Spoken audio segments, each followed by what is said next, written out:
Hey everyone, today we are here with a very special guest. This is season 2, episode 6. My guest today is physician, neuroscientist, best-selling author, CEO of TBRX Sports, obsessed with consciousness and space science, serial NASA astronaut applicant. I love that. We are for surely going to talk about that. They won't even let me go by the space shuttle when it's in the museum. My favorite person on my medical advisory board, Dr. Peter Cummings. How are you today? I'm great, my friend. Thank you so much for bringing up 28 years of failure. I've been through 14 astronaut application cycles and 28 years of that. And, If we sell enough football helmets, we're getting you on that, one of get me these. into space. Absolutely. So where are you today? Because we usually don't do these remotely, and I'd love to have you here, with the golf club in hand right after, but we didn't get that done. Yeah, well, I'm in Bangor, Maine, central part of the state, which is originally where I'm from. And my family and we moved back here probably late 2020, just to be closer to family. We were living in Boston for about 15 years previous to that. It's just a great opportunity to move back to our community and be close to family and friends and put our son in a smaller school system that could benefit him. And forgot about the brutal winters and realized I got soft real fast when we left. Well, we always have space for you out here in San Diego. We'll talk about that through the podcast. Now, I don't even remember initially how we met. Yeah, I do. I remember vividly. It was Joe Rafter Oh, that's right. when he was doing the California Youth Football Association stuff. We were trying to write that legislation, the Youth Football Safety Act, and we were trying to pull together who are the people who can move the needle in this space, who are the people who are at the cutting edge of whatever it is that we need to do to make strides in protecting our sport. And Joe had sent me some stuff about light helmet, and I thought this is really pretty amazing stuff. This is technology that hasn't really moved in a long time. No one's developing new helmets, and so that's how we got connected. And he sent me a helmet for my son, and he loved it, and that's where our beautiful relationship began. Now that I'm old, and maybe I've had, because there weren't any light helmets when I played football and when I raced cars, the helmets hadn't come around yet. So, well, they were around, but not of the quality that we're making now. But Joe Rafter's fantastic guy. Like, they're trying to ban tackle football, I think, for 14 and under players in California. And this has happened like 2 or 3 times. And if I recall, Joe was championing the cause to push back, and you were working with him. And this wasn't a, hey, let's just be negative and try to knock down what's being done, but let's allow this challenge to improve things. And I really think it has. Like, when I was coaching Pop Warner here, after you guys fought the good fight, there were things like, hey, we don't need to do Oklahoma drill with 6, 7, 8, 10-year-old kids. The fact that there had to be a certain amount of non-contact before you got to contact, and everything from equipment to trying to diagnose concussions, et cetera. I mean, there were a whole plethora of things that you guys ended up, proposing, and a lot of the stuff went through with, I think it was called AB1 in California, but I think there's been other states that have tried to ban youth football as well after that. Yeah, there were 5 or 6 states, and you're right. It was AB1, and it's still the nation's only Youth Football Safety Act. And what it does is it holds everybody accountable to exactly what you're talking about. The best standard practice for participating in football for young athletes and coach development. And I think that's one of the really great things about football is we are not a group of people that are going to sit down and be negative and get down on this and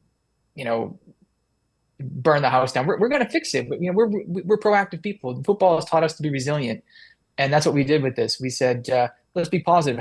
If there is a chance, how can we fix stuff? If injury is a problem, how can we fix it? How can we make it better? How can we make it more enjoyable for the fans, for the families, for the coaches, for the kids? What can we do to make it better? And I think that's the approach we took with AB1, and I think that results show that passed easily, and that's what football does. It brings out the beautiful things in people. I agree. Sometimes these challenges, people look at it as a negative. And there are times where, and I'm in the football helmet business, right? I'm in the football business. The football grew last year, according to SFIA, like 7%, which is fantastic. So I think we were at 6.65 million the year prior. Do the math, adding 400,000 plus kids. That's great stuff. But a challenge like that could be looked at as a complete negative. And yeah, at the time, you're like, my God, what if kids can't play football in California when a 9-year-old kid can make a decision about his gender for all time? But with the parents, the kid wasn't going to be able to play football. Like, that stuff drove me batty. And it's even more crazy. What drove me crazy, Nick, was that you could still box. You could still cage fight. You could still MMA. There are all these other ways that kids were impacting their hit. Like the slogan, don't hit kids. Well, you've got boxing matches. Yep. Right? I mean, so don't tell me this is a targeted bill against football and framed as a head safety protection act, because then you've got to include all the sports. From kickboxing to boxing, and I don't know any other sport other than, and I love kids participating in whatever sport they love, boxing, I don't care what it is, wrestling. But when you have a sport that's designed particularly to target the head, and the argument for safety is, they wear those cushions, they're fine. Right. Yeah. Are you kidding me? I agree. Don't tell me this is about head safety. This is about someone trying to take away a sport from people because you got a problem. Yep. Yeah. And I think that there is politically a target on football because there's people that just don't like it. They don't like it codifies people of all colors, creeds, religions. They don't like that, hey, there's some unity there that I walk into these locker rooms. You've been in these locker rooms for longer than I have. And I played high school football. I played a little D3 football. There wasn't, and I played in the 80s, and race was a non-issue amongst the guys that are in there. And today when you go in, I mean, there is, but they give each other shit, and it's different. Like, it unifies people. It's the way America's supposed to be and that we aspire to be. And why would you try to ban the thing that is the outlier, or the thing that is the beacon where what people can operate or how they can operate? And it was pretty frustrating. Do you have any more insight on why that is? Yeah, and I think because people have and it's this is a great opportunity for us as football industry to reflect. People have a misinterpretation or a wrong impression of what it is that football is. I think it's a violent sport, which it is. Yeah. People collide into each other. It's just brute, toxic masculinity, and it isn't. And I think the more that you understand the game and the strategy of the game, you understand. My son, always from starting when he first started playing at a young age, was always like, "This is like chess on grass." Yep. You have to be very smart to play football. You have to be very tough to play football. And it's not a sport for everybody. It's not kitten wrestling. It is a rough sport, but it speaks to people. It speaks to a certain group of kids that this is where they get to play. And the unique thing about football is that everybody has a job. Short, tall, skinny, fat, doesn't matter. Slow, fast, everybody can play this sport. There's a job for you somewhere in football that you can be excellent at. And when people start to understand the strategy, the techniques that come into it, the skill that's into it, the ability to transform a kid who can't play soccer, can't play flag, too slow, too big, turn them into an absolute stud on a football field that does wonders for their grades, for their self-esteem. When you start to understand the ripple effects of football for this population of kids that like to play it, you understand it a little bit better. And I think that that not a lot of people spend time trying to understand the sport, and you fear what you don't understand. And so you see these huge hits on TV, you hear about these horrible events on the news, and you think that's what football is. And those are outliers. You can't base your opinion on a sport on a few anecdotal hits on highlight reels on ESPN. That's not what football is.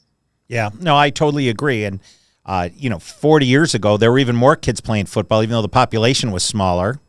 And, we're all not walking around drooling. I mean, there are issues, and we'll talk a little bit about that. And I'm not a physician, so, I'm going to leave that part to you. But I am, so I'll play doctor on the podcast. I think it's safer now to play football than it's ever been based on equipment, coaching, the entire spectrum of what's been done. Doesn't mean it can't be or continue to be perfected, but talk a little bit about, we jump past you, which I want to get to, but talk a little bit about how you see football today versus when you first looked under the hood earlier in your career. I think that no other sport has done more to improve the safety of itself than football. And football should be the role model on how you develop sports safety procedures and protocols for all sports. And I think that this challenge that was thrown to us to ban the sport really empowered us to take charge of it. And it really is no national supporting governing body of football. The USA Football claims to be, but they're not. So we don't have a real, like USA Hockey or something like this. So we have to take it upon ourselves as coaches. Everyone's the gatekeeper. And so it empowered us to educate our parents, educate our coaches, educate our athletes on safety. And I think that was such a huge moment for us that can translate into other sports, where, hockey now is under the same kind of microscope that football used to, well, kind of still is under, but not quite as intense as it used to be.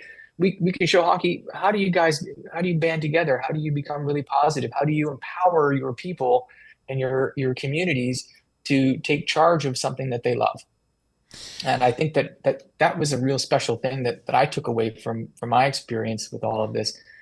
And when it changed for me, and I know anyone who's had suffered listening to me knows this story, that my specialty. I started off in neuropathology, which is really the world of brain trauma, which is what I was really interested in, and particularly how people respond to brain trauma. And I didn't want my kid playing football, and I didn't know anything more about it than what I saw on the news. And when my son came home one day from a friend's house, I didn't hide it. I grew up playing football as a kid. I loved it. You know, I'm a big Pittsburgh Steeler guy. Everybody knows that. Jack Lambert was my role model growing up. That he personifies everything about what it is to be a football player: the toughness, the grit, the strength off the field, the kindness, the generosity. It was a great, what is a great human being. It was a great Pittsburgh Steeler. But that was what my envision of football was from the 70s. And I didn't want my son to play that. And he comes home from a friend's house and had played Madden or something. I forget what game it was. And he busts through the door and he's like, "Oh, Dad, have you ever heard of this thing called football?" Like it was some new invention. And I was like, no, dang. I love that. And I have, I grew up again in rural Maine in the middle of nowhere, in a single parent home on welfare. I had no snowball's chance in hell ever doing anything with my life. I had so many people put barriers in front of me along my way. I wasn't going to do that to my kid. So if I was going to say no to him playing football, I gotta have some reasons why. And I started to look at the science that was coming out of Boston University, and realizing that what was in the media and what was in the science were really apples and oranges. These were two dots with no line connecting them whatsoever. And that made me feel a little better. And then I took it upon myself to talk to the leadership of USA Football at Pop Warner. I said, even if there is a small risk that this could be a problem, what are you guys doing to mitigate it? And I was blown away by, even early on, the things that they were trying to do to improve safety in the sport: concussion education, return to play protocols, all these things that were new. Because concussion, when you and I played, concussion was not even a word. No. Yeah, you didn't get a concussion unless you were knocked out cold, Yep. and so that was really impressive to me. So then I got involved, and I said, well, if I'm gonna let my son play this, I want to be a part of this process. And I took all the coaching certification stuff and started off that way. Started coaching him through flag and youth football, and that allowed me to be educated in what was going on the field, politically, and in different communities. So I come at it from a very different perspective. I'm a doctor who specializes in neurotrauma, who's also a football coach that has a son that plays football. And so when you view a problem from all those different perspectives, you can come up with some, very interesting solutions to those problems and bring very interesting people to the conversation who can be helpful to solve different different areas of the problem. And that's what I spent my son's youth doing was, connecting with people like you, people like Joe Raptor, Merrill Hodge, all the people that are out there trying to do the best they possibly can to save the sport because the sport of football is different. And it's different because it speaks to a lot of the things that we have to deal with in our country. It's a socioeconomic situation. Tackle football ranks in the top five most popular sports in one income bracket, and that's the second poorest. So these are inner city rural kids who are playing this sport. And if you take that away, what are they going to do? And that was the argument. What are these kids going to do? And we found out during COVID, when you took football away, what happened? We saw increased teen pregnancy. We saw increased gang violence. We saw increased gun deaths. We saw increased drug use. All the things we said were going to happen if we took these kids off the football field, because football is protective. It gives you something to do between the hours of 3 in the afternoon and 7 o'clock at night, which are the most dangerous times for a kid to Yeah. get into trouble. Give them something to do. You get a coach, it gives you structure, it gives you life. A coach can save a life. And we see that kids pulling off the streets and keeping them into football programs with really inspirational coaches can completely change a family tree. One thing too I notice is that kids have something to lose. If a kid doesn't have anything, he now has this community that he's a part of, and that he bleeds with, that he sweats with, that he goes through, challenging workouts with, the whole thing.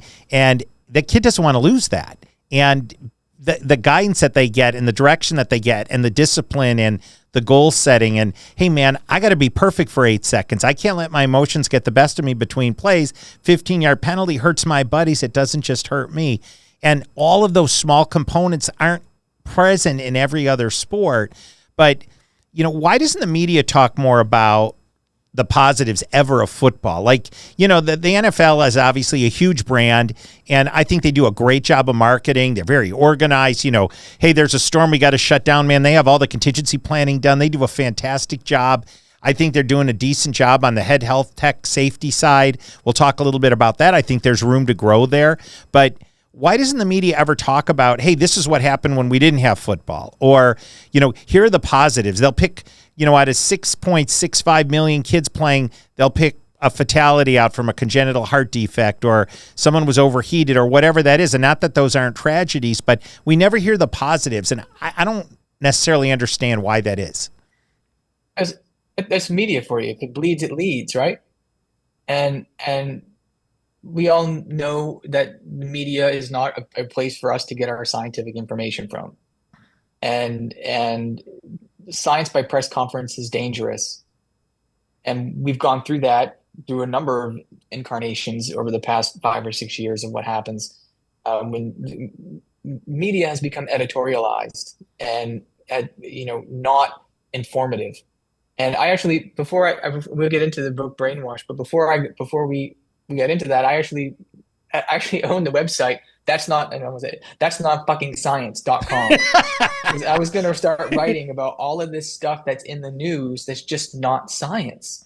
And if you think that you're reading something on in a news, public media, whatever, and think that you're getting the truth, you are 50 cents short of 50 cents, right? You're not there. And like my kid, they'll tell you, oh, I saw on TikTok.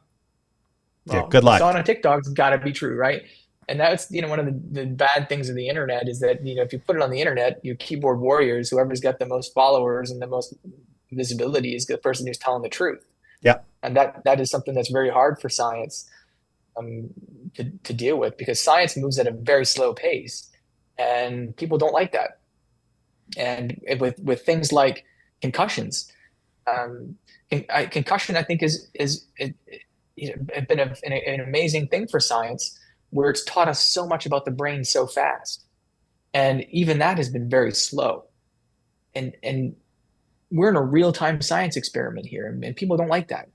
and we have to wait and watch. And science is patient. Science, the truth always comes out when you follow the science, but sometimes that's a process, and it's always a process. And to follow the process, you is the only way to get to the right answer.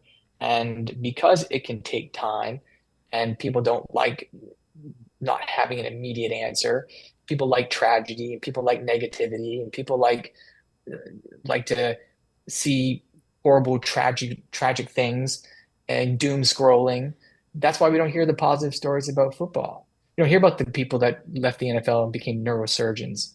We don't hear about that. We don't hear about I think I forget uh, what the number was, but like 80% of the chairs of neurosurgery at universities in the United States played tackle football. Wow. Look, pretty smart people, Yeah. right? Yep. So you don't hear about the businesses that they start after they finish football, the successes. Nobody wants to hear about that, because who wants a good story? Nobody. Yeah.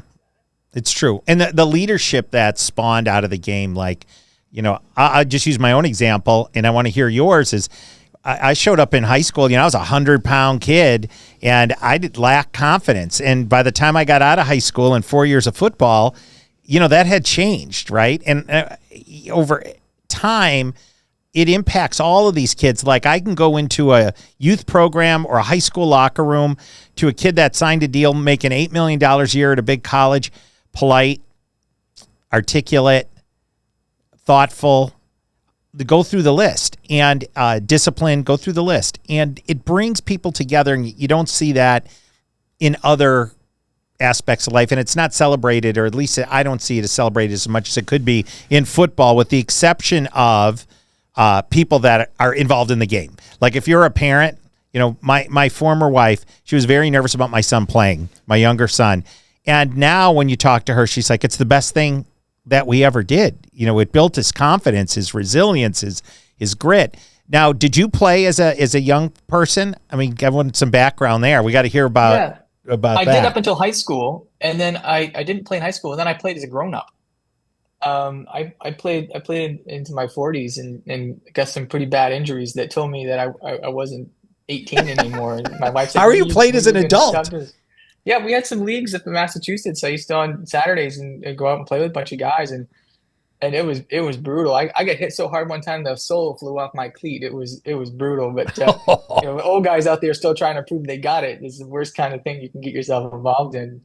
Um, but I've been a part of the sport my whole life. It's been a part of me my whole life, and and that can sort of be confusing, because as much as I love football, and I understand, even as a young, using somebody like Jack Lambert as a role model to get me through, poverty-stricken Maine winters, um, that that that left a mark on me that allowed me to grind in places where some people might not have been able to put that kind of effort into. And even though after we had our son, I kind of didn't have football on, not purposefully, just he loved soccer. So soccer was our life. And we always had multiple European soccer games on TV. Um, so it wasn't a purposeful thing to keep it out of his life. It just wasn't where his interest was. So I never hid it from him or tried to dissuade him. But um, I think lost my train of thought where we were going with that. Where my experience with it was, um, we're gonna have to edit this part here. That's right. We were talking about your involvement in football and when you tapped, but then you went back and played, and the impact it had on you. Yeah. Oh, so I know what I was gonna say. So here we go. So with that, what people confuse my love of football and how that football has impacted me, that's why I let my son play football. That's nothing to do with it. Um, I just happen to be a neuropathologist and neuroscientist who allows his kid to play football because I understand the nuances of the game and I understand the safety. My son plays football because I understand it, and the safety measures, not because I played football or I love Sure. football. It's a different avenue. So keeping him safe is my biggest priority. And I wouldn't put him in an environment I didn't think it was safe. And that has actually led to some conflict where with his high school team, there was some unsafe stuff going on. And I had to go to the school board. I had to go. I went to Coaching stuff, or what? We'll give an example. we had double-digit number of concussions in preseason, and I've never seen that before in my life. And I put some accelerometer mouth guards in some of the kids, and find out that they were taking hits. One kid registered a hit at 88 Gs. I don't know how Wow. you do that. I didn't That's see that in auto the racing, NFL. impact. Yep. It was huge. And so you take this evidence to the school committee and to the athletic directors, and no one's doing anything with it. And you got to raise a big stink. So, people think that, oh, Cummings loves football and he's gonna, concussions, he's gonna be our guy. And I'm gonna hold everybody accountable. If you're not Sure. doing it right, I'm gonna tell you. And if you don't like it, then maybe you shouldn't be coaching. Um, and so I've had just as many fights with football people as I've had with, anti-football people. Because there is this old school mentality of people that just refuse to change, which is why AB1 was so important in California, was to weed those people out. Yeah. And to make sure that the kids weren't getting the crap kicked out of them every single day at practice. So after some lengthy fights, we managed to improve some safety approaches at the school. But, I wasn't just going to sit by because I'm an advocate for this sport and let bad things happen. Sure. We're all gatekeepers. We're responsible for the safety of all of those kids. Now, your son made a unique decision. I'd like you to talk a little bit about it, related to, studying himself and his understanding of the power of that, because we've had NFL players that, hey, they played, in I don't want to say the 70s, 80s, 50s, 60s, whatever it was. They graduated. They played in the NFL. They were outlined in the movie Concussion. People have talked about it. TBI, acronyms that only became familiar maybe a decade ago. But your son's taken some action to contribute to this. Would you, if you're willing to share a little bit about that? Well, it was a decision, and a decision that he made. He approached me with it. And I thought it was kind of cool, and it was nothing I pressured him into, and I feel a little bit responsible for it because he spent so much time trailing me around, which has been great. Taking him to games and going to do different things together, and going to, we went and marched on the State House in Massachusetts with a bunch of youth football players, and went to meet the lawmakers as there was a bill to ban tackle football in Massachusetts at the time, and brought a group of youth football players. So he's been very vocal and active about the sport. And I actually think he's going to end up going to law school, whatever his career path goes. That's sort of where I think he's headed. But that part of justice has been really, really important to him. And so he was having sort of as I think a lot of high school kids do. There's no pickup tackle ball. When your football career is over, it's done. It's not like basketball. It's not like beer league hockey. You're done. It is over. And he at the time was really struggling with what do I do next, because football was such a huge part of who I am. And he said, well, I don't know if I'm going to play. He wanted to play college football. I don't know if I'm going to have the opportunity to play football next year. So what can I do to maintain a legacy, to make sure that the mark that has been left on me by this game, I can leave a mark equal or greater on the sport. If I'm not Tom Brady throwing touchdown passes and winning Super Bowls, how else can I leave an impact on the sport and have a legacy? And we had done some work with the University of Pittsburgh National Sports Brain Bank, and he decided that he wanted to donate his brain there, and I made the connection for him, and he went through the process, the testing, and every year he'll be evaluated as part of a continuing study that's going on with the University of Pittsburgh. And I think it's great. He made a very mature decision for a young athlete who's, he's been a part of fighting for football safety as long as I have, really. Yeah, I love it because, as a young person or someone that just, wrapped up their playing career, it's like, what can you do to be an advocate? And that's one of the things. I'm not a scientist, but I've looked at some of these studies, and it'll say I'm making the number up, but you'll get the gist of it. 80% of athletes that played football have some sign or symptom of TBI when we do, a postmortem, or we examine the brain after. But if we took 100 athletes or 1,000 athletes that never played football, that were skateboarders, skiers, dirt bike riders, they climb trees, what does that number look like? So there doesn't seem to be a control. And is it that there's no body that does that? Is that there's no study? Is that you have to have people volunteer in advance to study the brain of a deceased person that's young, and obviously the family's in trauma when that happens? Why is there not a real control to measure some of this against? Money, cost, but that part of science takes time. So we have to find football players and then follow them through their natural lives. And then, that's decades of studies. They're called prospective studies. We watch them over time. Retrospective studies are when we go back and look at things. And the problem with a lot of the science is that and there have been fudge factors to try to correct for this. And it's called selection bias. If I go to a brain bank, which is a science facility where they store brains of people who have specific diseases. So people who have Alzheimer's disease are a great example. These families are wonderful and generous and are so participatory in the science of neurodegenerative disease that at the end of their lives, they donate their brains to be studied so we can learn more about Alzheimer's disease. So if you go to an Alzheimer's brain bank, people who had symptoms of Alzheimer's, and you tested those brains for Alzheimer's, and you found them in 99% of those brains, no kidding, right? So if I have a population of people who have some kind of neurocognitive or some issue with their brain, and I go and I study those brains and I find a problem with it, no kidding, right? Yeah. You're looking at symptomatic people, and it does. So if taking the Alzheimer's brain bank, it doesn't tell me about how many people out there in the world have Alzheimer's disease. It doesn't tell me about what causes it. It doesn't tell me what we can do to prevent it. It doesn't give me really any information.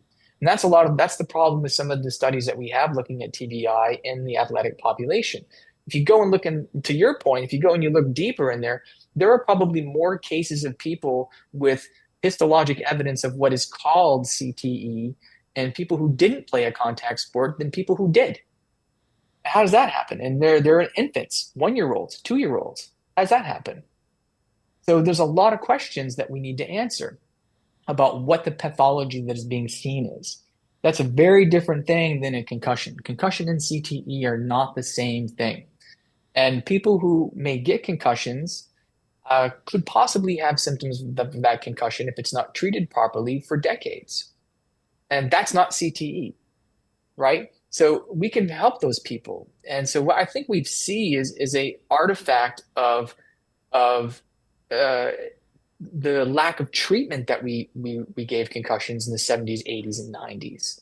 And so we see people who have lingering problems because they never got the help that they needed. And there are some wonderful people who are out there. Kristen Willemeyer out at UCLA, she's doing great stuff with some retired NFL guys and recovering neurocognitive function.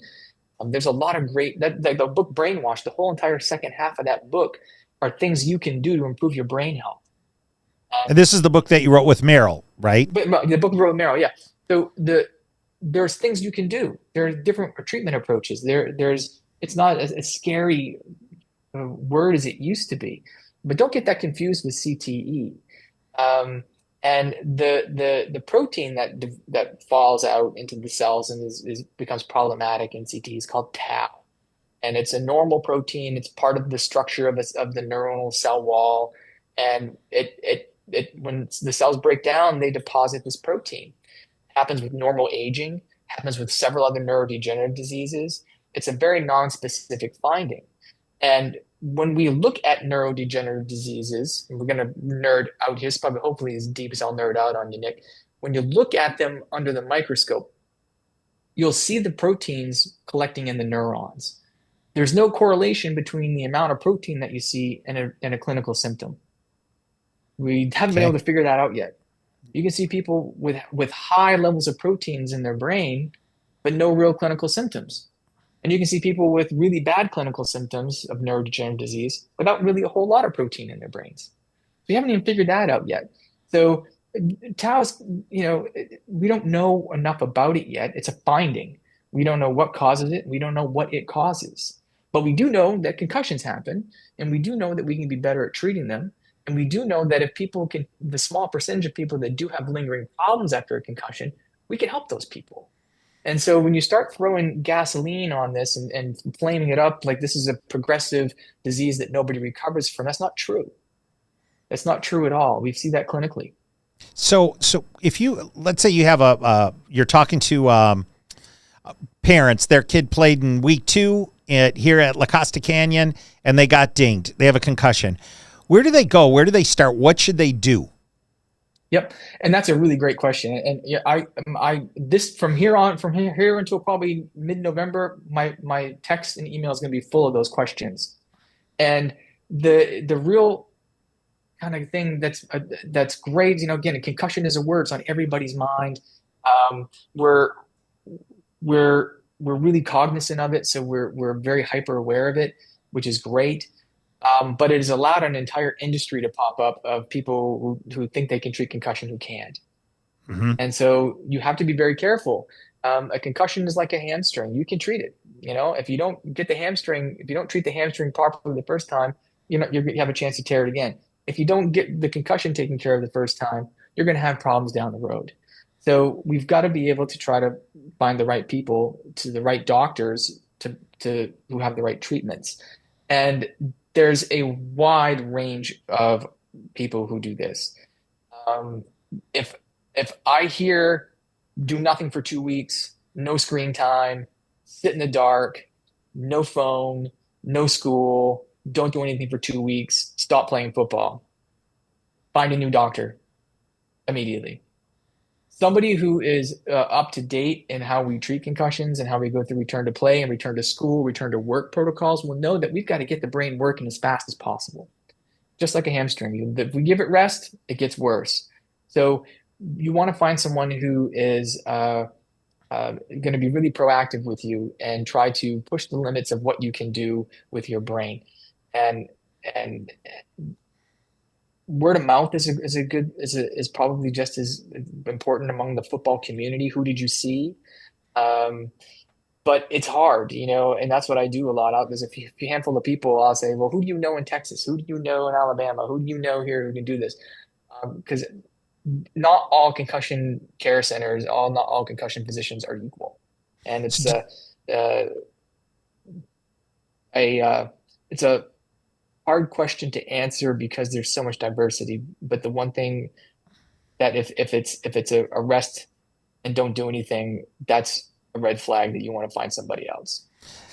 Some of the schools here in Southern California, the trainer will be the one that is coordinating with the player's parents and the physician to make sure that the player's going through, some sort of curation by a physician. But every physician's different. And the only advice I give, and I'm not a physician, but just common sense is before the concussion happens, you should identify, you just like you would if you have a knee issue, who are you going to go to if you have an orthopedic issue? Who's the best person in your area? From a neurology perspective, who's the person that you're going to go and talk to? Should the school be giving that out? Probably not, because they're going to say, oh, you're biased, you're friends with the head of school, whatever that might be. But as a parent, be proactive and identify some of these people. You're going to want a hand person. You're going to want an orthopedic person. You're going to want somebody from on the brain spectrum. Like, you have to do these things in advance, but people don't think about it, right? They're like, oh, I've got this brand new shiny helmet from the school. My son is excited to play, and they go out there, and parents are very reactive. So, is there a place even to go and look to do some of that work up front? What's the best way for them? It's hard because I think that your larger universities are probably going to be your better whoever falls under the universities. Like Makes say sense. Stanford, for instance. Who's Yep. running Stanford's concussion clinics? Who do they gobble up in terms of their big thing? Stanford's real cutting edge for what they do for concussion care. Um, so I would look for a more academic setting. A lot of I'm not gonna get pediatrician hate mail, but you got to make sure your pediatrician is up to date on this too. I Yep. remember our pediatrician when my son was playing football, who was a fantastic guy, one of the best doctors we ever had in our family. Loved this guy, And when he was giving Finn his sports physical for football, I said, you know what my rule is about football? And my son's like, what? And he says, no football. Tom Brady didn't play the TB12 rule. He says Tom Brady didn't play football until high school, and neither should you. And I was like, I'm not going to say anything. It's Friday afternoon. It's 4 o'clock. I'm going to get out of here. And my son was like, what are you talking about? He's like 8, 10. He's like, Tom Brady didn't play high school football because he didn't have a high school foot. I mean, a youth football because he didn't have a youth football team in his town. And like, look, this is just like, That's funny. I like that your son went off. Where did he get that? He went off. Probably from me somewhere, but the doctor was like, no, it's okay. But the doctor was great. But you have to have conversations with your physicians. It's good to look at us as us as authority figures, and we know what we're talking about. But challenge them, ask them, why am I doing this? What about this? And I think that some of the resources that are available through the CDC, heads up, training, some of the concussion stuff that's out there that are usually given to coaches and families at the beginning of the season is probably a pretty good start. I would talk to other families who, if you're just enrolling in the sport, or get together with families and say, who's your orthopedist? Like you said, it's a great. And nobody plans for disaster, right? And we all Yep. hope it doesn't happen, but then it happens, and we're frantically trying to figure out, what am I going to do with this? How am I going to fix this? And that can be a real challenge, and it's difficult, where I live in my community, because there's a shortage of physicians, and there's a lot of locums, people who travel around. And when my son Finn broke his arm playing football his junior year and had to have surgery, he didn't see the same orthopedic surgeon any visit. So it can be a real challenge, in some communities, to have consistency of care, Sure. whatever athletic injury you're dealing with. So, don't be afraid to ask questions, and don't be afraid to. And I hate Dr. Google. I hate when people go and Google stuff and then come back with a whole bunch of gobbledygook. But if you're going to go Google something, make sure it's from some type of educational source, whether it's Heads Up or a university. University of Pittsburgh has a great concussion website. You can go get tons of information from them. Stanford does as well. So those would be the big universities who are the cutting edge research people for how to manage return to play, return to work, return to school protocols, are the places that I would go to just arm myself with questions. And I always, tell what I was taught doing pediatrics is that, you listen to the parents. If they know that something isn't right, the parents know better than anybody. Sure. I don't care what the lab result shows. And concussion is really funny that way too. That I say the concussions are like snowflakes. No two are alike. And so we have this chart of symptoms: nausea, blurry vision, headache, all these things. But some concussions don't manifest that way. And so concussion fights dirty. It likes to use whatever vulnerability you have against you. So whatever lack of resiliency you have in your cognitive processes, emotional processes, motor processes, that's what concussion is going to use against you. Ben had a concussion, fell off his bike and hit his head, and wasn't wearing a helmet. And though he had it strapped to his handlebar, did a great job protecting the handlebars. He comes home and is like, headache, vision. See, checked out. Yeah, you're fine. I think you're okay. Don't worry about it. And he has ADHD. And that night, it was like he drank 45 bottles of Mountain Dew. I mean, just off the walls. And that's how his concussion manifested. Sure. It's interesting. They're all different. Yeah, it's different. I didn't know that. Yeah. All different. And I had an athlete who's a girl basketball player who fell, hit her head, checked out, nothing wrong. And she was complaining of every time she got in the car, she just felt sick and she couldn't get to school, and she couldn't drive, and she got all these dizzy problems. And come to find out, she had a issue with motion sickness in her history, that because she had the concussion, her weakest part of her brain was at her vestibular system. So her concussion symptoms were manifesting when she was riding in a car going to school.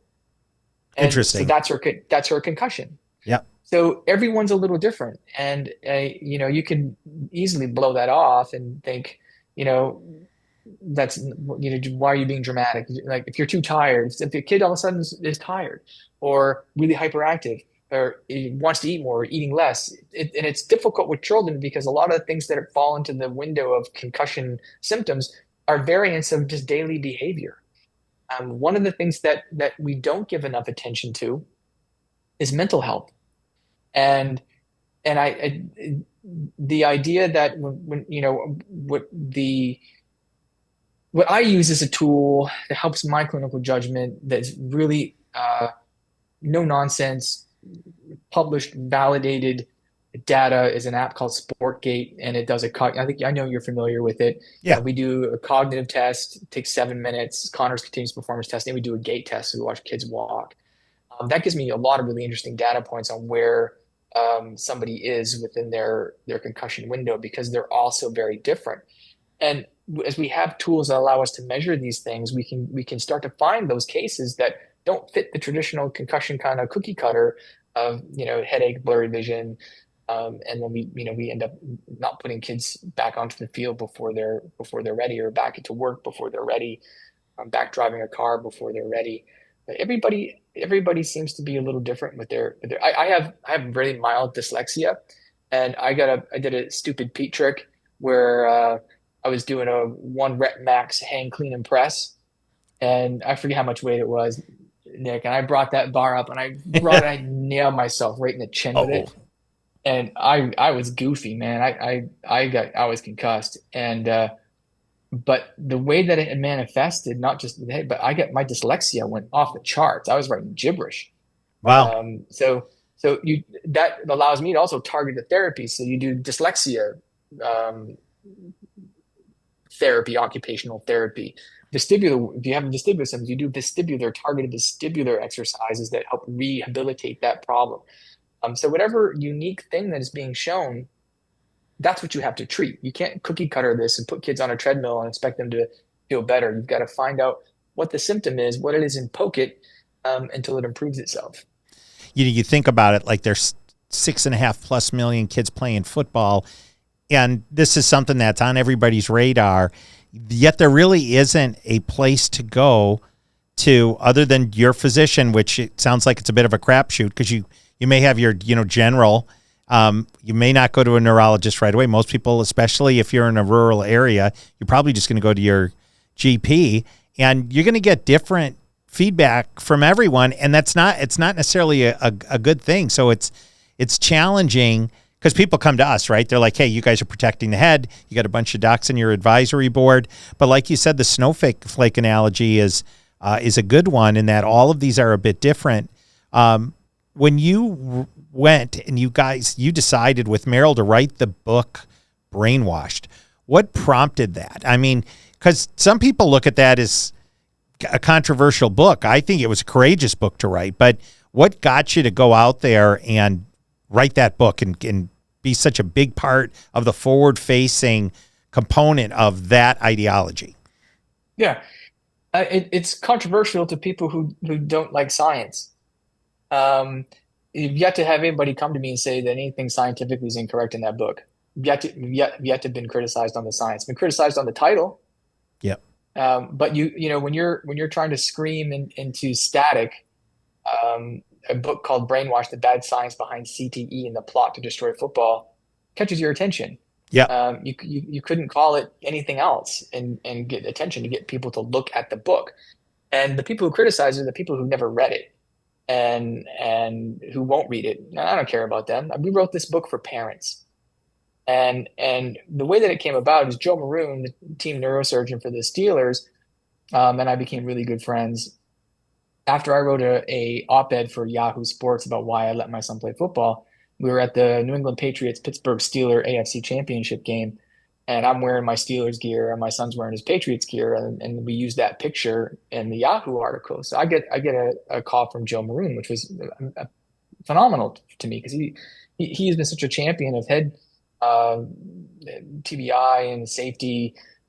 Chuck Noll was the first guy who ever said, Coach Noll, we need a better way to test for this. We need to do better than this. And he challenged Joe, and that's how Impact came about. And Impact is, had its day, and you know, has I think been surpassed by some other tests, but um, still has value. But uh, Joe reached out to me, and Joe and I became friends, and he says, "Hey, you know Merrill Hodge?" I said, "Yeah, Joe. I've been a Steelers fan since the '70s. Of course, I know Merrill."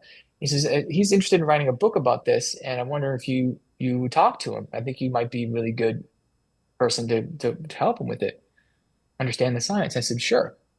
And I'm thinking, why does Merrill Hodge want to write a book about concussions when he retired because of a concussion, right? So I'm kind of curious as to why we have this, why he wants to write a book about football. I'm kind of find out Merrill didn't retire because he had a concussion. He retired because his concussion was treated improperly. And if he'd gotten the proper treatment, he probably could have prolonged his career. And that was where he was kind of coming from. And the way that it synergized was that we were coming at it. His son Bo was playing football, was playing at BYU at the time. Ben was playing football, and we were two dads that say we got to do better. We got to do better at everything. We got to do better at safety. We got to do better at medicine. We got to do better at treatment. We got to do better at hydration. We got to do better with nutrition. We got to do better with sleep. We have to write something for parents who would give them a guide that can help empower them to make the right choices for their family. So the book starts off as sort of explaining, what a concussion is, and then what we really don't know about CTE, and then what are some really incredible things, and who are the incredible people out there who are doing fantastic work at concussion recovery. And that's how that book started. It was just two dads who wanted to try to teach other parents what we knew, and how how empower them to be able to make the choices that are best for their family, and keep their children safe and participating in all sports, not just football, but concussions happen everywhere. And what blowback did you get? I mean, you had people that, what upset them? Did it upset them that the title, it's like, hey, football's under attack? Was it, I mean, like, they're not questioning the science in the book, but what got them fired up, and what was the impact on you personally? Well, I was a professor at Boston University at the time, right? So I was downstairs from the CTE center. I mean, this there was a lot of phone calls to the dean, and I had to go very high up into the Boston University, through the dean, the ombudsman, to fight for my academic freedom of speech, because there were people at Boston University that wanted me to shut up. And and I remember being called into the media. It's in the book. Maria Ober was her name. It's in the book. Calls me and is like, "Well, if you publish this, we we we will say it was without our permission, and we won't be able to protect you." I said, "Protect me from what? Yeah. What do you think you're going to protect me from?" And she says, "Well, this is a very sensitive problem." I said, "No, it's a very lucrative problem. That's your problem." And I said, "Look, I don't care. I'm a neuropathologist. I'm a neuroscientist. This is my scientific opinion based on your science. This is not my science against your science. This is your science I'm writing about." And I don't understand where the problem here is. If you can't take it, then maybe there's a bigger problem. And I said, I remember saying, "If you think I need this job, you got to be kidding me. What I get paid here as a professor. I can walk out this door right now, and by the time I get to the Mass Ave Orange Line, I can have a job making twice as much as I'm making here. So don't think you got me with golden handcuffs. I'm here because I love it here. I love teaching my students. I loved my time at BU. I love the department I was in. I had a very supportive head of my department, Dr. Mark Moss, who was super supportive of what I was doing. My other faculty were supportive of what I was doing, just because it was science talking science. Not like it's a poetry professor talking about it. Not like I had no knowledge of the brain. So I used to get, every time something came out about it, or I did a media spot, I got a call from the dean's office, and just making sure that I knew that I was well within my lane, but there were complaints coming in, and I was told to make sure that all my ethics disclosures were done, all my financial disclosures were done, So there was a whole bunch of stuff going on behind me that I didn't even bother to think about because I don't care about negative people and negative attacks. I just was, do my thing and go from there. So I stayed at BU for about a year after that. And um, I loved my time at BU. It was a great. I loved my students. I Great school. loved my Yeah. department, but it was there were tense moments where it was like, am I supposed to talk to you or am I not supposed to talk to you, Cummings? What am I doing? And it, I get it. It was and it's a pretty inflammatory title, but again, you need to catch people's attention. The unfortunate thing, it was inflammatory to the point where no one read the book. they just Right. they just complained about the title. Like for example, um, reporter from USA Today, um, gosh, I'm blanking on her name, um, called up to do an interview and asked all kinds of questions, and then said, "Well, why don't you read the book?" She hadn't read the book, and well, why don't you read the book and then come back and ask the questions? And she goes, "Well, I don't know if my editor will let me do that."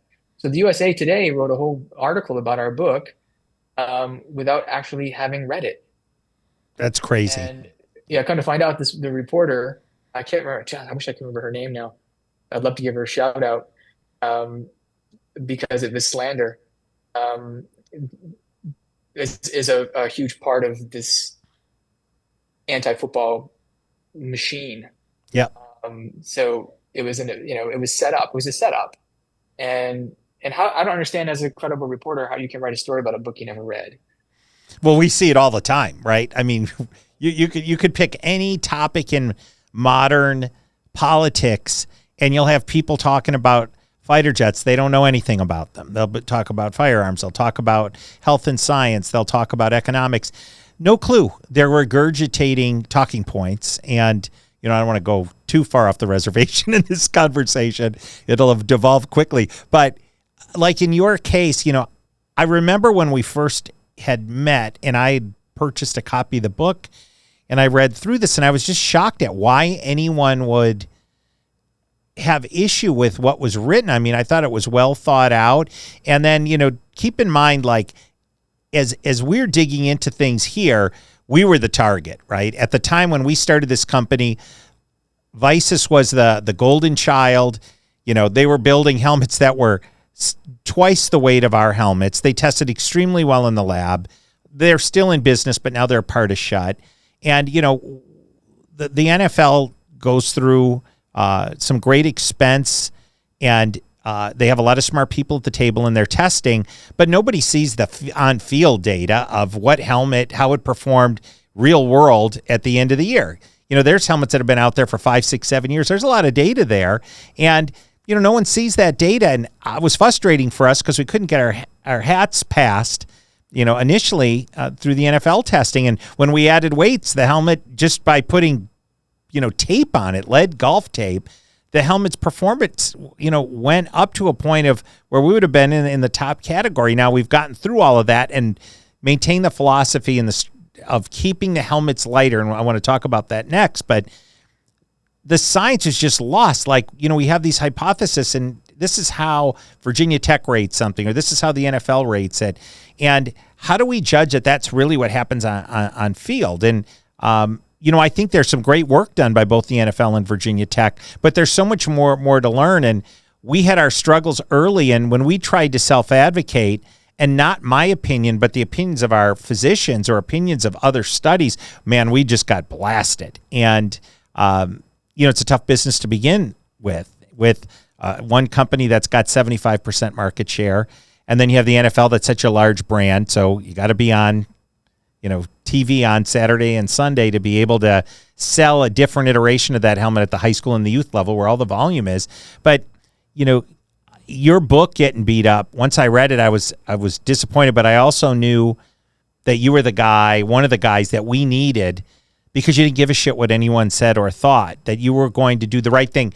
And that included us. If we did something that was going down the wrong path with a product, we knew that you were going to share that with us. And that's why, it's easy to have people around you that are going to nod their head. It's not so easy when someone's going to challenge you on different things. Now, you want them to be well-educated and well-meaning in that challenge, but You've been a big part of crafting our direction and what we've done.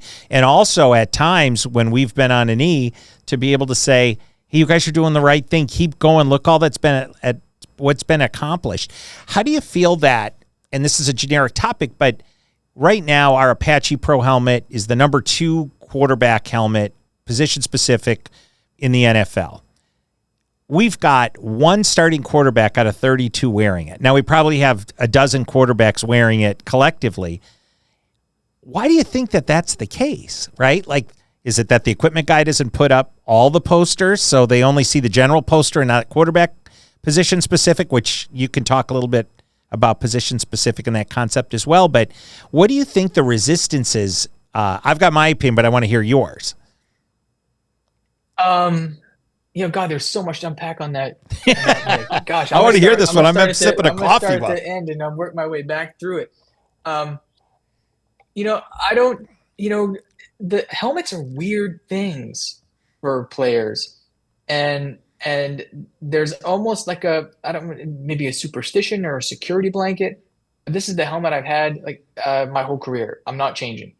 If I change something and we're going to lose a game, I'm not wearing my helmet. Right. So I think there's an attachment issue to equipment. Some guys like to use the exact same thing, the exact same way, the exact same time. So that, I think that could be a factor. There's a factor, I think, where, we gotta create some more drip, right? Yep. I mean, everybody loves drip, and it's crazy. The bands up the arms and all that. Totally true. You look at, so there's a drip issue. We got to get sexy. And I think that every NFL team is a little different, right? You get 32 organizations that operate on 32 different ways with 32 different equipment managers. And, why one team would be more supportive of this than another, or put posters up than another, or make this more of a choice than another. It's who knows. I think the best thing, because the best thing we can do, and I think for us at Light, it's really great to get this in the NFL. It's really great because not only is it going to be super protective to these athletes and give them the benefit that they haven't had yet, right? A new technology that's going to be protect them in a different way, in a better way than they have in the past. To get them to change is going to be difficult, but it's going to be great when we get it in Madden. We get people to see it. We get some sexiness, because I want the kids in it, right? We want this for the youth. It's great to have the NFL and have big stars wear it and have names use it. But I very selfishly want to use those guys to sell this to kids. To get it on every youth football field in America. Every high school football field in America, every college football field in America, from D2, D1, D2, D3. And it's not to say there aren't other great helmets out there, but I think ours is special. And that is, there's so many factors that come into introducing any new thing into the NFL, a new supplement, a new glove, a new sock, a new anything. People are going to get weird about it, and when you mentioned, again, about blowback and finding the right people, what I found was, and this, I think it's kind of a line where you were talking about why you and I and some of the people we've gotten together through this, myself, you, our board at Light, the guys from Sportgate, Merrill, all the people, Joe Raptor, all the people that have come together through this, are people full of courage and talking the truth. And when you have the truth, you have something that nobody else has, right? So that allows us to be able to go out and do these things and say these things.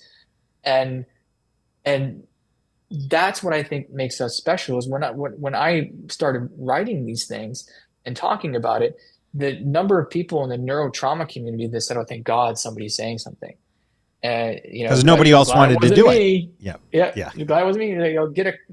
I get jokes like, get an automatic, remote car starter, wear your flak jacket. Nobody wanted to be the target. And I think now that pendulum has swung, and there's a lot. I probably don't, I don't say a lot about it anymore. There's a lot of other people out there more vocal about it than me, in terms of criticizing science. I'm past that. I'm about keeping my eye on the sport, keeping the sport safe, keeping kids participating in the sport, coaching development, player development. Um, but there was in the medical world, there was almost no blowback. It was the exact opposite. Just I couldn't find anybody else that wanted to step up with me. So I was really disappointed in a lot of people. And I think the same with you. We had a lot of people we hoped would step up with us, Yeah, didn't want to do it. Joe Rafter, same thing. A lot of people we'd hope would step up with us that didn't. And I think that's how people like us get connected, and how we make great things happen. Because when it comes down to it, we're all parents who are trying to do the best things for our children. And if we can do the best thing for my children, I can do the best thing for your children that's or your right. child. That's right. And and that's how I've always looked at it. I had a parent write to me, and I love this story. And the parent said, "Look, I've read everything that you've written. I've listened to everything you've said, but I still don't want my child to play football. What am I getting wrong? What don't I understand?" And I said, "Look, my job's not to convince anybody to play football. And if you have read everything that you've done and done all the work that you've said that you've done, and you still feel that football is not the right sport for your family, then you've made the right decision, because It's a great um, answer. you've already done the due diligence. You did everything right by your child by going out and doing the research, finding the information. If your kid, you don't want your son playing football, don't play football. Let him play a sport. Let him play soccer. Let him play something else. Keep him active. Keep him active. Keep him active. Keep him healthy. Keep him out of trouble. It doesn't have to be football. And so I like that story, because I know, um, as much as I'd like for more people to play the sport, because we are losing players rapidly, at all levels. Um, it's still, it's like we're pulling kids out of houses and making them go play the sport, right? Right. I mean, this is a voluntary effort. And there's nobody who knows more about the sport of football than a football mom or dad, at youth and high school age, in terms It of what's best for their kid. it's so funny you say that, right? Like I'll look at we've got some great NFL equipment managers that we work with that dig into all the details. Then there's others that they don't even want to talk to us. Same at a college level, same at a high school level. Now, you've got the big high schools in California, Modern Day, De La Salle, Cathedral Catholic, that it's taken some time, but they realize that weight is a problem. And our overall system and technology is something that's going to give them not only the parents that want to see their kids in quote unquote the number one helmet when they look it up. It's like, gosh, we want our kids in a light Apache, or we want our kids in a Gladiator. But now you see that at the college level. But the most discerning consumer is the parent. The youth parents that do the research, they look it up, then they'll go and they'll see the NOxy standard is now 3.5 pounds, but it's not yet being enforced. Well, why were those studies done 4 or 5 years ago and we're still not enforcing? I'm like, you should call someone else because I'm on your side, right? But I'll get these parents and it'll be a guy that's a plumber or he works at the golf shop down the street and he's coming in and he's got more information than people even at a high school or a college level that it's their job. And some of it is, I don't want to say a mentality of, hey, I'm not going to be the person that stands up like you did when you wrote the book. They don't want to be the person to say, hey, I'm the first one to make this transition to light. Now, we're in process with that, but it takes courage. It takes courage to innovate. And I mean, you did it, and you did it on a national level, and it impacted your career, where you live. I mean, a whole variety of things. And I will never work in an academic center again. No that's one all will right, because ever we'll hire take me you at a here. university ever again. They won't do it.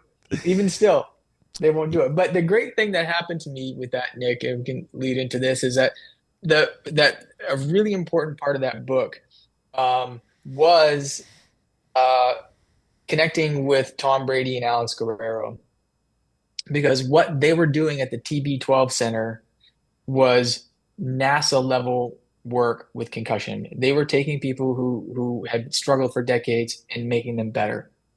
And so Merrill and I felt very strongly we got to go talk to these guys and find out what they're doing about concussions.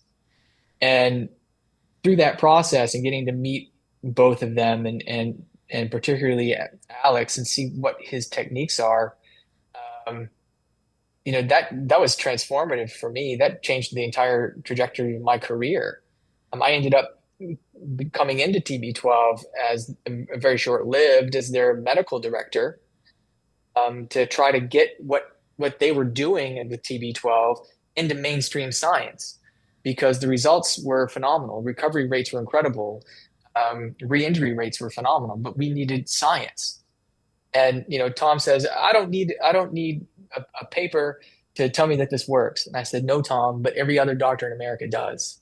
Yeah. So we were going to publish our results, start showing up at meetings, showing how we can recover faster, different things, how our ACL re-injury rate is phenomenally low, all these different things. And then the company just became so successful that it became impossible to run a supplement company and a clinical service company at the same time.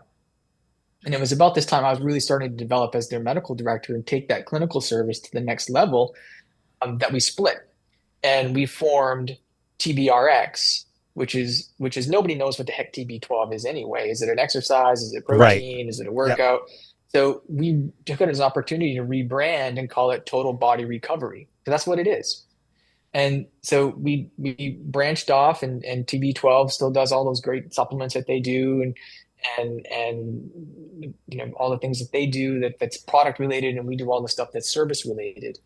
And that never would have happened without brainwash. That completely altered my life. And I joke that I learned more about medicine from Alex Guerrero than I ever did in medical school, and how to take care of people and how to care for athletes. Not just physically, not just nutrition, sleep, but emotionally, spiritually. We talked on a little bit. Stress, anxiety, and depression can be big problems with athletic injuries across the board. Um, and particularly the concussion, people who may not experience daily stress, anxiety, and depression can all of a sudden start manifesting those problems, through a concussion. It could be a Sure. result of the concussion, or it could be a result of not being able to play. So being cognizant of these sort of things and a holistic way to care for an athlete has been a phenomenal thing. And I'm really lucky now that I get to help people stay healthy. And it's not just athletes. I say with TBRX, and what I wanted to do with TB12 is I wanted to create elite parents and grandparents. I want people to be able to do what they love, longer. And I want to increase the health span, not just the lifespan. Sure. And that was a huge passion point for Tom, was how do we get people earlier? How do we get athletes to buy into this earlier? And how do we get this to older populations of people so that we can decrease fall risk, so we can, keep people, living healthier longer? And that's what I've spent the last 5 years doing, and it's taken me to some great places and into professional sports, and then spending time for the last 18 months over in Birmingham City in the UK, helping rebuild that team and change their, performance and recovery protocols, and keep people healthy. And it just been, for all the negativity you have to wade through when you crack the door open on, um, something that needs to be said. There was a lot of negativity to it, but I didn't let that negativity stick to me. I found some positive things that came out of it that really were very beneficial, to me and my family, and to, not just me as a physician, but to me as a person. The positivity component, I think, is huge. And I want to talk about a paper that you wrote, but I want to ask you, of course, everybody wants to know a sliver of what it's like to be around Tom Brady, but he's such an articulate and positive guy. And, Lonnie Paxton is also on our advisory board, and he's got such positive things to say. And I'm a huge Tom Brady fan. I think, certainly on field, he accomplished a lot. Obviously, he's a very caring father. But what was it like to work with someone like that? And is he, the way we see him as a civilian, is that what he's really like? I tell you, the thing that my very first impression of him was that this is an incredibly smart guy. He is very intelligent, very smart, and that doesn't just translate into his ability to cognitively dominate a football field. He's just a really smart guy, and, um, very positive, you know, you know, very, always very positive, very optimistic, not in a delusional you know, self-talk kind of way, and we think of, but it just there's a way to fix this. And working with him was interesting because he had a lot of trust in me, and I had a lot of trust in him. But you know, there were moments where I was in rooms where I saw the fired up Tom Brady. You know, I got some with some people. I've been chewed out by Tom Brady. It ain't nothing like getting chewed out by Tom Brady in a room with people and to get the wrath of Tom Brady because you didn't think you were living up to his expectation, Sure. right? And so when somebody like Tom Brady said, you know, and this is something that I've always said is that you set a level of expectation for yourself, a level of excellence, and you never drop below that. And you surround your people with that same level of excellence. And if you do that, everything takes care of itself. Yep. And so if you try to strive for that and you're working around people who have those really high standards of excellence, somebody like Tom, um, and he feels that your group has dropped below that standard, and and you get that blowback, and you know that I mean I've seen that, experienced it, and I remember we were in Birmingham and we all just get chewed out and you know real intense, and but it isn't like a it's a fire you up, do better at your job kind of thing more than anything else. And so we shut the computer down after this, and he's at home. We're in England, and I was like, you guys have no idea what a privilege you just experienced to be able to have a chance to get the riot act given to you by Tom Brady, and now have a chance to reflect on it. Sure. So let's reflect on it. If Tom is saying this, this is something we got to look at, and let's make sure. And so it was really interesting because you can have those kind of things with coaches, where, and to get to some of the things I've written, have these things from coaches where they blow out at the player, they blow out at the team, and they just spiral. Yeah. It doesn't work.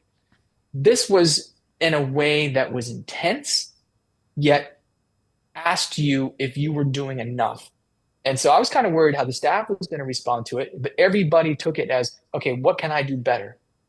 And you can see how when you go from the Patriots to the Bucks or wherever, how he's going to win because he's got everybody around him thinking, how can I do better?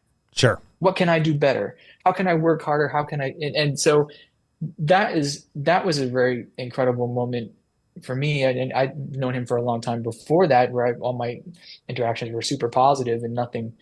You know, obviously we've had some intense conversations, but nothing quite like getting the blowback, which was very constructive and directed and articulate, and got his point across and motivated people to be better. And that's what you're supposed to do, right? And you Yep. can see if you can, that's leadership. And it's worked, right? Like you can't argue with the results there. On the business side of things, he's accomplished great things. On the field, he's accomplished great things. And like I look at all of these top tier performers, you know, whether it's we've had Navy SEALs in here, a physician like yourself, guys like Tom, players, you can take these little components and add it to your, you know, quiver of how you speak. You can be saying the exact same thing, but even the words matter, and what your expectations are of people, and you know, focusing on the positive. And you have all of these different tools. And I just think he's such a remarkable guy. And now I've met him briefly, but I've not had any real interactions with him. But you know, I look at what you've accomplished, what he's accomplished, and you put people like that together, and then you know, you still gain things from him. In spite of all the different things that you've done, which is pretty remarkable. I've been so lucky, and this is I will get to this is the first time in 15 years I haven't coached, and I haven't been Wow. on a field some way. So I'm trying to, what am I do with this? And I've learned so much from so many people. And what can I do? So I've started writing. I call it coffee with coach. I'm going to sit down for a cup of coffee. I'm going to write some thoughts out. And it's things I've been fortunate enough to learn from some of these people. And I've always said, if I'm the smartest guy in the room, I am definitely in the wrong room. And so I take that with me, and I use it I think it was a big part of our success in Birmingham was my ability to be able to reset nervous systems, to really understand, you know, some of the nuances of how people respond to things, how people respond to you, and how people respond to themselves. And so when you look at the people who win and consistently win, there's a formula to it. And but it's like following a recipe, but not everybody's bread's going to be the same even if you follow the same recipe. Right? There's a magic ingredient somewhere, and that is something that is innate to you as a human being. I think that makes some people like that different. I totally agree. I want to read this because I read this paper that you had written, and it's called "If Your Fear of Losing is Greater Than Your Desire to Win, the Outcome is Already Decided." I want you to expand on that a little bit because I think it's so true. I run into it here. We ran into it at the racetrack when I raced cars. When I played football, sometimes I was unaware of it at a point. I'm certainly aware of it now. And you need counterbalance, especially in a business, in a marriage, whatever that might be. But there are days where, gosh, I'm flying high and I'll talk to somebody that's like, we have this problem, we have this problem, we have this problem. I'm aware, I need to be aware of those problems. But how do you manage that? And where did this come from? And talk a little bit about the strategy behind what you're saying here. Yep. It's a lesson I learned um, watching players just generally throughout my career. And there have been teams that I've coached and teams I've been involved with that you just know on Monday there's no way this team is winning. I mean, you can just see it. I mean, Yeah. you can smell it, you can taste it.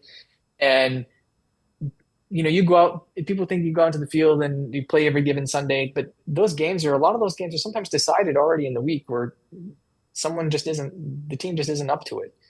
And and and especially when things start going bad is when you start to see this kind of stuff. And when you're up against an opponent you haven't beaten in a while, or it's a must-win situation and you just lost your last game, or you start to see this fear response of, oh my God, we can't lose this. We lose this game, or we are in so much trouble. We're going to drop in the standings. We're going to, and when you start thinking that way, the outcome is what you're thinking, because the brain doesn't know the difference between somebody yelling at you and you yelling at yourself. And you have those internal monologues like, oh, I'm slow. I tell my son all the time, oh, I'm so slow. I suck at this. No, you can't tell yourself that, because that is no different than somebody else telling that to you. What you do is say, I'm getting faster. I'm out here working. I'm putting in the effort. I'm getting faster. Tomorrow I'm going to be faster than I was today. We frame it in a way that is continuing to improve, yet removing the negativity out of it. Don't drop this pass. Do not screw up this play. The player's only hearing screw up the play. Don't screw up, and they react with fear. So when you approach a situation, whatever it is, if your fear of failing is greater than your desire to want to conquer and win, you're never going to win. And that means taking chances and balancing that risk aversion, loss aversion, um, prospect theory that business people are familiar with is, if am I gonna I'm I got the guys, it's 4th and 1. If I convert this 4th and 1, I'll be able to continue this drive. I'm down close. No, I just kick a field goal, I just want the points. Right? Versus, no, we're gonna drive. If we don't get this 1 yard, then that's on us. Yep. Right? And I think one of the best things that people always ask, what's the strangest thing you've ever seen? Oh, Bill Belichick going for it on 4th and 2 in 2009 against the Colts with a 6-point lead. But that play was so important, because if your team can't get that 1 yard, we got problems. Yeah. And I can't motivate you to get that 1 yard. You can't motivate yourself to get that 1 yard. And if I'm going to be like, oh, geez, I don't know, what do we do? If I'm in the sun, oh, what am I going to call here? What am I going to call here? Players see that. Yeah. Players see that. Lack of Look at the play confidence. sheet. Oh, what am I doing? What am I doing? No, this is what happens. Call the play. 4th and 1, we're going for it. We're going down together. It happens. We're going to try to execute. Go out and do the best. Doesn't work. Hey, we tried. Give it a shot. Now, doesn't mean on 4th and 1, go throw a long fade pass into the corner, and do something silly, which you could do. Some people will do that. Some people will get, when they get their backs against the wall, freak out and just start throwing everything at the kitchen sink at the problem. And that's not helpful either. So with when I started seeing this with athletes and this defeatedness, this and actually started to talk to them and be like, what are you going to do what are you going to do to celebrate Friday we win this? Coach, we're not going to beat this team. They're undefeated. We, uh, we're going to beat this team. What are you talking about? You don't believe we're going to beat this team? No, I don't. I said, well, I believe we're going to beat this team. So let me believe for you. Let me believe for you. I'll believe for you. I got enough belief for all of us this week. Stuff like that. And you show them those habits, and you correct mistakes without uh making the mistake so memorable that it becomes a habit. I would Sure. say every rep is emotional recovery. So if you make a mistake in a week, you drop a first down ball, drop a touchdown ball, um, a fumble. Every rep you get from there on in, that next week in practice is an emotional recovery rep. Doesn't mean you got to baby them, doesn't mean you got to treat them with, but it's a chance for to frame it for the athlete. Here's a chance for you to do it again. And let's focus on making sure that we are executing, that we are putting our best foot forward, and we're trying as best we can. So there are ways that you frame it for the week. When you see shoulders down and eyes sunk and low energy, and guys are moving slow, and they know this week is going to be a tough one. We started to see it in Birmingham when we were looking at relegation that first season, and when you're able to shift that dynamic into resetting the nervous system from thinking fear, fear, fear, fear. My God, if we lose, we're going to get relegated. We're going to lose points, and to hey, you know what? Let's just go out and play. Let's just go out and play. Let's just leave it all on the field. We're going to give it our best shot. Win or lose, doesn't matter. We're going out. We're going to try our hardest. We're going to try to win. We're gonna inflict damage on these people, and we're going to walk off that field knowing that we gave everything that we could possibly give for it. Result going to go your way? Not every time, but how do you respond to it? Like I tell my kid, the thing about football is you have to have an attention span that's shorter than 30 seconds. Yep. It's Good true. play, bad play, doesn't matter. Forget it. It's over. Next. Yep. But the most important play is the next play.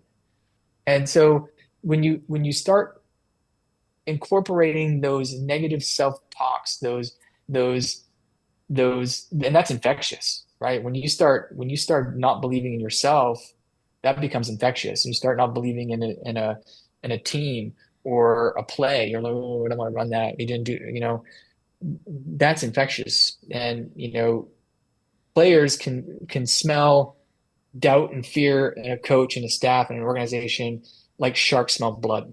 Yeah. 100%. They will respond to that. Business, military, football, any sport. I fully agree. So I got two questions left. One is an expansion off what we just talked about. So high school parents, Pop Warner parents, or youth football parents right now, they're probably 2 or 3 games into the season. And kid comes home from practice, and this is not your physician hat. This is a coach and a dad hat. What do you do? How do you see some parents that are out there, the dad is drilling the kid over and over and over. You should have done this different. It's like, we all know that that's wrong. Then you've got some people that are tepid. And a lot of times it's a single parent because they've got this one-on-one relationship and they don't want to push, they don't want to pull, they don't know what to say. When a young player is down, what's your recommendation for that drive home from the game that next day? Because you can't fix it. Like you said, every rep is, a step to the improvement, but you can't play again until next Saturday, right? So what recommendation would you give to a parent in that spot? Boy, you know what? I had some of those car rides home that were not probably less than productive. We all I've did. been We that all parent. did. Yeah. Coaching your kid and there were some loud car rides home. But it's different when you're talking about uh, corrective things, or screwing around or lack of effort. There's things that sometimes you get vocal about, but when you see a player who's starting to lose confidence in themselves, or one thing you see a lot with the kids who are just starting to play football is pain. Even though we're youth football, we're still you play in a playground, you're gonna get hurt, but it's Yeah. different now because you're playing a game. And how do they respond to that? And how do they so there's so much emotion that you have to navigate. And one of the things I would advise, if and it's tough because I coached my kid for so long, that it was really difficult for me to take the coach hat off in the car, um, on the way home, because those were opportunities for me to continue to coach, which in retrospect probably wasn't the best parenting thing in the world. My son and I seem to be okay. Um, but after I stopped coaching him, um, when he went on to play high school and I stopped coaching him, there were a lot of those moments. And it was really hard for me to be able to say, hey, you know what? You went out and you gave it your best and you played really well. You ran some great routes. You had some great blocks. And let's just focus on what we did right. And let's think about what we're going to do next week and what we're going to do tomorrow and how we're going to improve some of the things that we can improve on. And and so kind of that Oreo thing, like, let's do it's all really good and get the bad stuff in the middle and finish it with something really good. Right. Um, the advice I give to parents is these are youth athletes. They're playing this sport. This is one of the only times in their lives, and for youth sport particularly, that they're going to play this sport because they love it, and let them love it. And if you can and foster that joy of the game, that's what's really important at that level. Winning and losing is great, to try to emphasize one or the other and, competition. But at the end of the day, youth sports are special because it's one of the only opportunities that kids will have to play sport because they enjoy it and it's fun. You get to high school, it gets a little more serious. Results become very important. And now with my son playing college football, results are what it's about. And those conversations that we have now in those moments where, as a freshman and, up against seniors and stuff for playing time and, coping with those issues are more of like, look, what did you do today that was really positive? What did you do today that you felt you did really great at practice? And this is something I would do with players as well. When we were up against a team where I was worried about our fear of losing, like, what was it? So I would walk the line when they're doing drills and I would say, what's the best play you think you made this year? The best play you made? Oh, is this play right here? Yeah, I like that play. I remember that play. So I want you to think about that right before you go to bed tonight. Before you go to It's bed, I want great. you to relive Yeah. that play. And then, so we talk about that. What did you do in practice today you think went well? All right, well, let's think about that when we go to bed tonight. Think about those things. Think about what you did. Think about you ran that route, how you made that read. You saw that leverage. You knew the linebacker was dropping back. It was great. It's part of football. Let's think about those things. And tomorrow we worry about working harder. Tomorrow we'll go out and we'll try to be 1% better than we were today. And so, you know, stopping the negative talk is probably the most important thing you can do. And I don't, a lot of parents, I'm lucky that I have a coaching background that I do to give some feedback and watch film and say things. But the most important thing I think is to stop negative self-talk. I suck at this. I'm not getting any playing time. Right. I'm on the sidelines. Da, da, da. Um, that's difficult as a parent, and you see, and this is why coaching youth sports is so hard, is because parents going to come up to you and tell you, why isn't Johnny getting playing time? Why is he sitting on the bench? And you have to deal with so much crap from parents sometimes of that negativity, and you want everybody to get playing time. You want everyone to be able to become a fan of the sport, but as a parent, you don't want to allow negative talk in a way that's not productive. Look, hey, drop that ball. I should have caught it. Well, why did you not catch it? What'd you think? Well, I didn't have my hands in the right place. Well, let's work on putting our hands in the right place. It's, pinkies, diamonds. Let's what can we do? That was great. Hey, you know what? You made a great route. It was a great route. It was a great cut. You left that back in on your one-on-one in the dust. Drop the ball. You just finish it next time. Look what you did Yep. right. So you gotta stop the spiral of negative thinking and negative talk, because that will become how they respond to everything from there on in. I And agree. that's not And it all. carries on. Yeah, not like chanting with crystals and all the pseudo self-talk that doesn't work. Right. But like reality self-talk. Yeah. Of That negativity piece is huge, right? Like, because people will carry that into college when mom and dad aren't around, whether they're playing sports or not. Somebody else's fault, a victim mentality, or they retreat and they're not willing to go and try. And it's funny. I have a great dentist here in Carlsbad, and his son is a soccer kid, right? And he went out and he's playing football, so they got him kicking field goals, and he's doing a great job. But they got him on scout team playing other things. He's so happy to be there, and the parents are so excited for him, and I'm excited for them because they're excited, right? And you can see this young guy, like, kind of, he's getting his confidence up. Socially, it's good for him. Now, if the parents handled it differently, hey, you're not the starting wide receiver, or you should be doing this, or you should be doing that, it turns that into a negative, right? And that's the thing is, when you look at your son or daughter, they know whether they've done all the things to get there, whether they've chosen not to do it, or whether they missed it on that day, or whether the person's that much more talented in front of them and they've got to work to get there.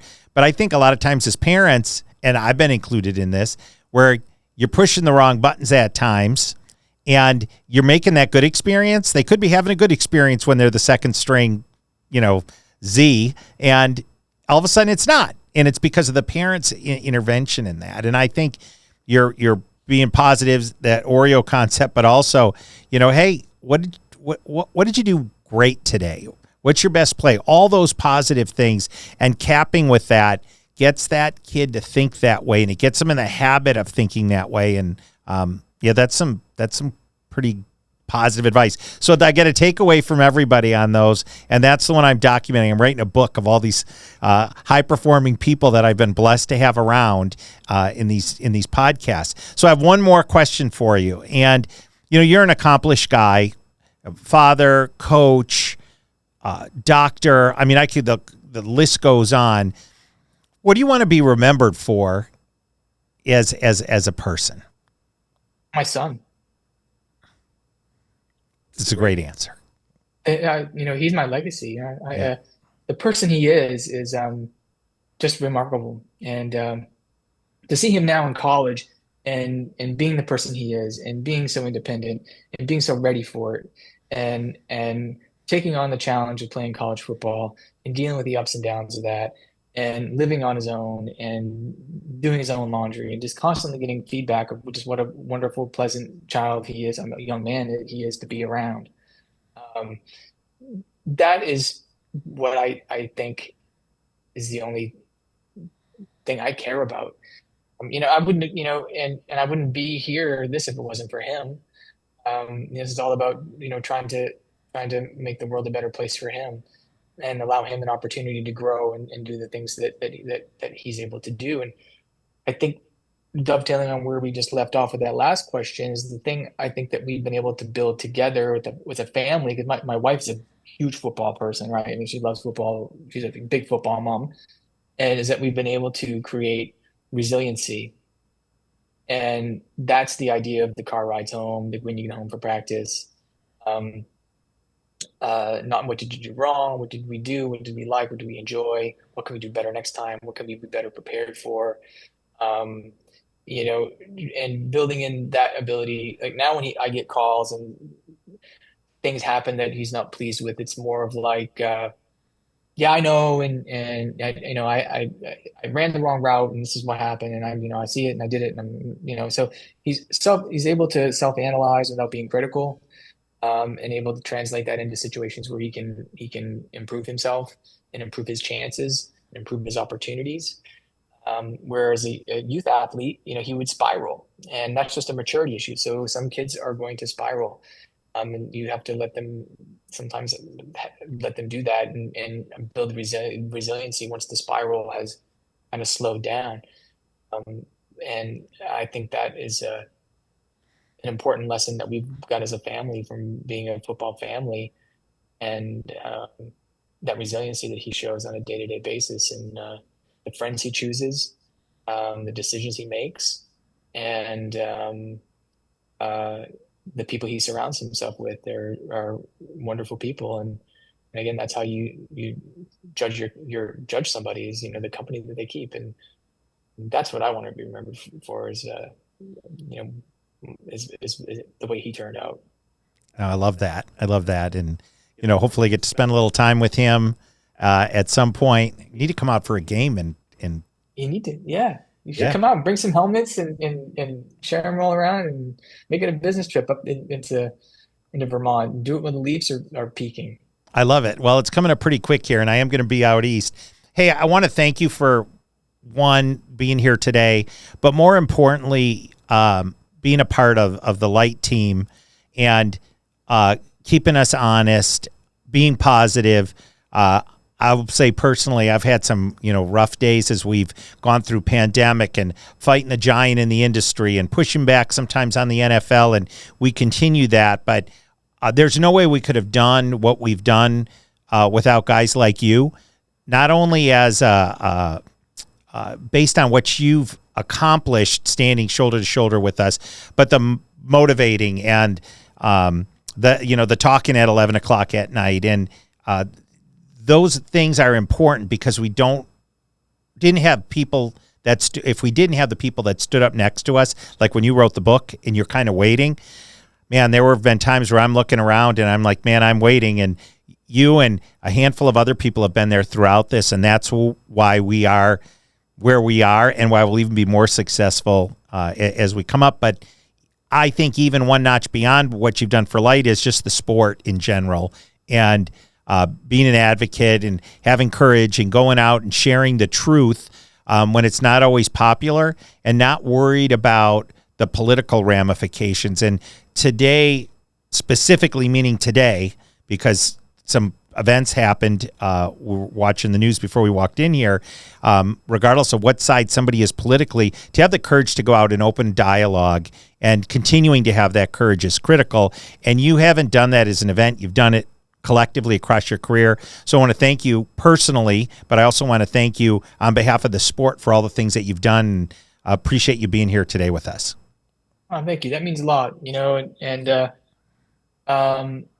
I want to thank you for your friendship. It's been, we met very early on, and it's been awesome for me to watch how Light has grown from when we first got together. It must have been 2017 or so. I think. Yeah. We connected, something like that. It's been, pushing a decade here almost. Um, and always keeping my kid's head wrapped in a Light helmet has been a really great comfort for me, and getting them to the kids who need them. And I think, when you get the right people who are doing the right things for the right reasons, great things happen. And I think that's where we're at right now. We've got the right people doing the right thing for the right reasons, and great things happen. The No. guy, that's how you build success. I fully agree. We couldn't have done it without you, and I really appreciate you on all levels. Thanks so much for being here today. Well, thanks for having me. Yeah, anytime, Nick. It's always a pleasure to have the opportunity to chew the fat with you and talk football. We're going to do this again soon. Thanks, Peter. All right, brother. You bet.